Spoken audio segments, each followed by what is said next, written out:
गजब है साहब।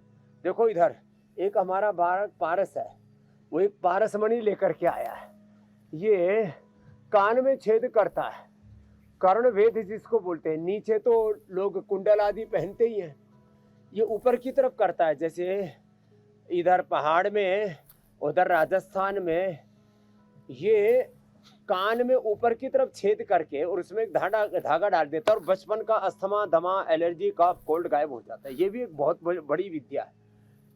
अभी तक हजारों लोगों को हमारा ये बालक स्वस्थ कर चुका है पारस। चलो भाई डाल दिया भाई। हाँ अब देखो, ये सुई धागा वस्त्रों में डालते हुए तो आपने बहुत देखा होगा, कान में डाल दे मेरे बच्चे अब। हाँ हो गया तेरी तैयारी। अब ये कान में डाल दे मेरे भैया। हाँ कान में डालने के लिए तैयारी कर रहा है हमारा बच्चा। हो गई तेरी तैयारी। तो उसमें कान में जब ये बेंध देते हैं ना, तो दाएं कान में बेंधता है क्या? अच्छा दाएं कान में बेंधता है। अब आजकल फैशन में भी लोग एक कान के अंदर डालते हैं।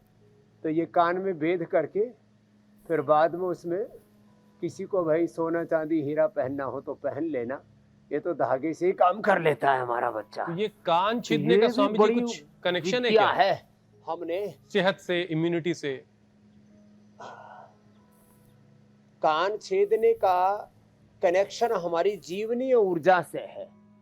पूरे शरीर में एक क्षण में ब्रेन के न्यूरॉन्स से तो 86 न्यूरॉन से 100 ट्रिलियन से ज्यादा ऊर्जा तरंगे, उनको आप स्नैप्स बोलो, उनको कोऑर्डिनेशन कम्युनिकेशन बोलो, उनको सिग्नलिंग कहो।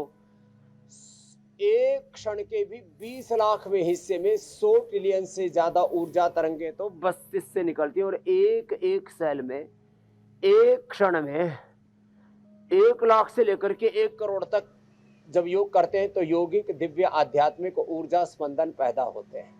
तो ये महिमा है ऊर्जा की। तो कान की ऊर्जा का संबंध, इसलिए कान पहले पकड़ते थे, बोले इसके कान पकड़ने पड़ेंगे। तो ये कान पकड़ने वाला काम, कान बेंधने वाला काम, ये बड़ा ही गजब है।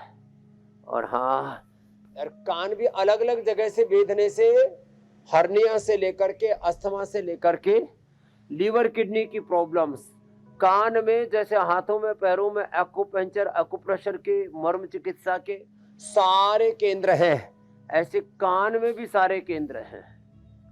इसलिए भारत की सारी इन परंपरा सारे ही केंद्रों पर स्वामी जी ज्यादातर महिलाओं ने कब्जा कर रखा है। श्रुति में ही समाधान है। क्योंकि ज्यादातर तो कान महिलाएं छिदवाती हैं, लड़कियां ही छिदवाती हैं। लेकिन अब आप बता रहे हैं इसके फायदे, तो सोचना पड़ेगा इसके बारे में स्वामी जी।